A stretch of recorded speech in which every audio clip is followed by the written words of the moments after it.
Hello again.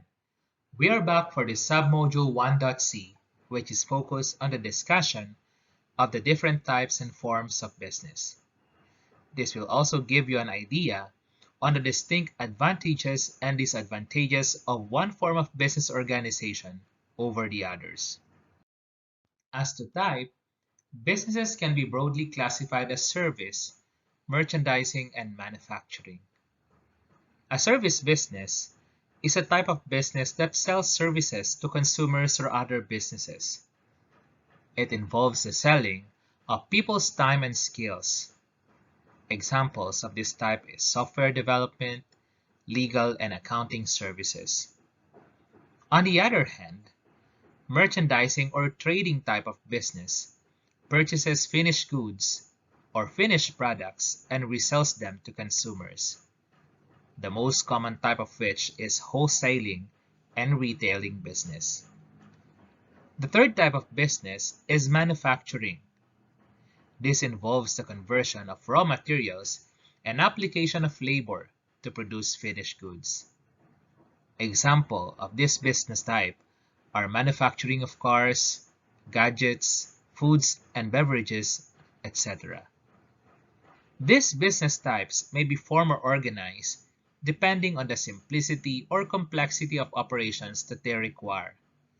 So let us discuss those forms of business organization. First is a sole proprietorship or simply proprietorship.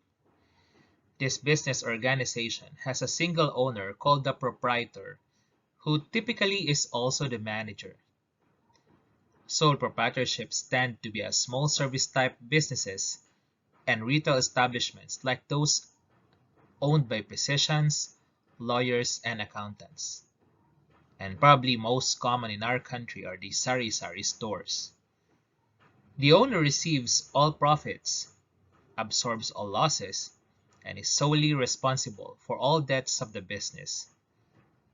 From the accounting viewpoint, the sole proprietorship is distinct from its proprietor.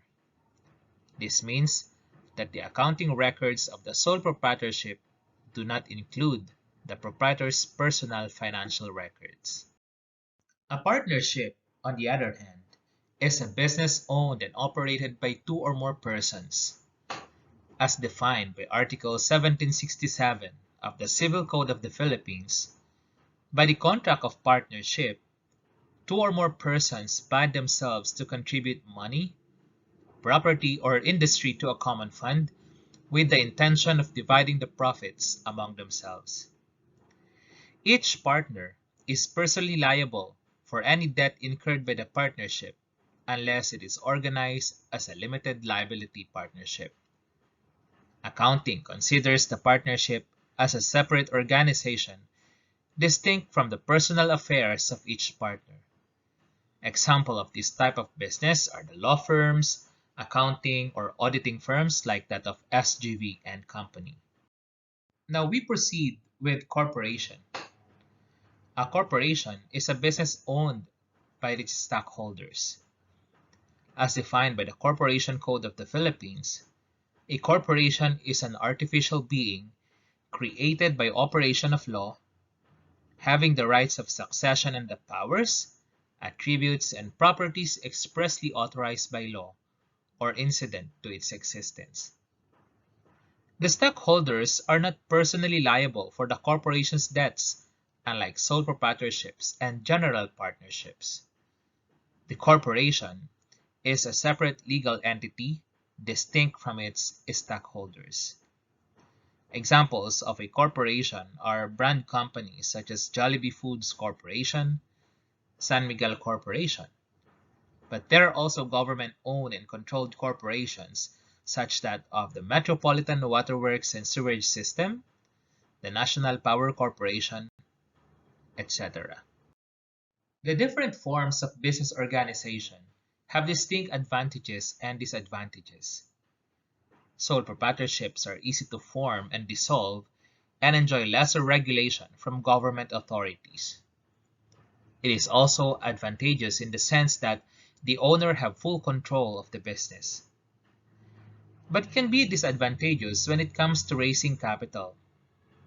Also, when the business gone bankrupt, the owner fully absorbs the liabilities of the business, and the creditors may run after the proprietor's personal assets. On the other hand, partnerships are also relatively easier to organize when compared to a corporation. Because partnership may involve the pooling of skills and other resources, it is advantageous over proprietorships when it comes to management base and ability to raise capital.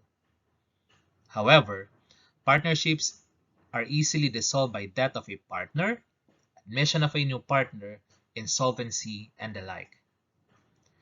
Last but not the least, a corporation has its own advantages and disadvantages. Its advantages are the availability of capital and its unlimited corporate life. Ownership of shares can also be transferred easily without it getting dissolved. However, because corporations are created by operation of law, the time and cost of formation can be a disadvantage. It is also more regulated by the government and is subject to more taxes than proprietorships and partnerships. Now we are through with the types and forms of business. In the next module, we shall cover the fundamental concepts of accounting. This includes a discussion of the fundamental assumptions, concepts, conventions, and principles that are universally accepted in the field of accounting practice. You may now proceed to the next video.